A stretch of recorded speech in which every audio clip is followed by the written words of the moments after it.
that fake world so much, though, and that's where it gets fucking scary. Well, you know what? I think most of those people, their real world is not so hot. Right. You know, and that's one of the reasons why it becomes an escape, you know, and I don't think it should be an escape. I don't think you should ever escape reality. You're here. This is life. You know, life can be a magical, fucking intense, fantastic experience if you manage it correctly.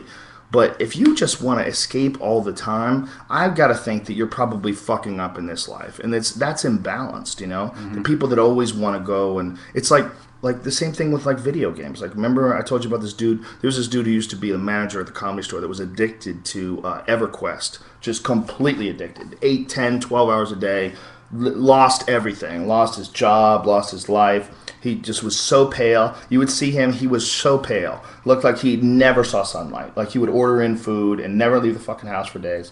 And he came down to the Comedy Store one night and he goes, "It's so weird. I'm so good at making money in my online life and so bad in my real life."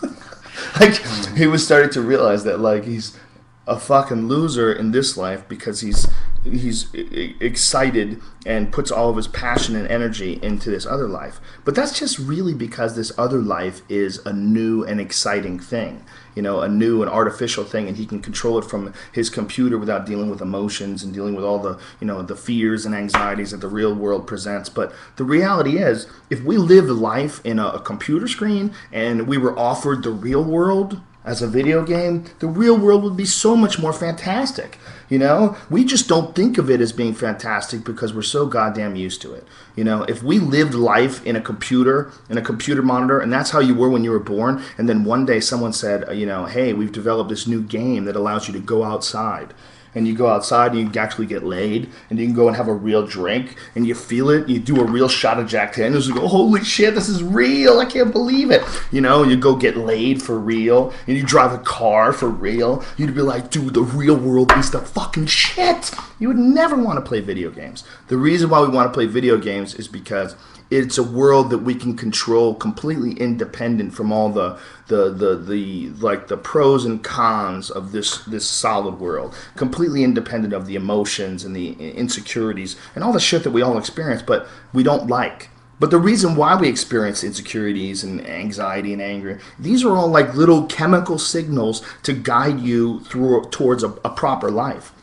Like, what I found in life, most importantly, more than anything, is that the way that I'm the most happiest is if I'm putting out positive energy. I'm putting out positive energy to people, to friends, positive energy on stage, positive energy with my writing, my work, with anything I'm doing. It's all friendly and positive and happy. And if you do that, you know, you can have a fucking fantastic life. The problem is, it's just difficult to do. It's hard to keep your shit together. It's hard not to lose your temper. It's hard not to, you know, be obsessed with something and get sidetracked. And that's what, like, gambling addictions and masturbation addictions and all that shit, that's what that's all about. It's like you're trying to distract yourselves from all the pain of being a human, you know.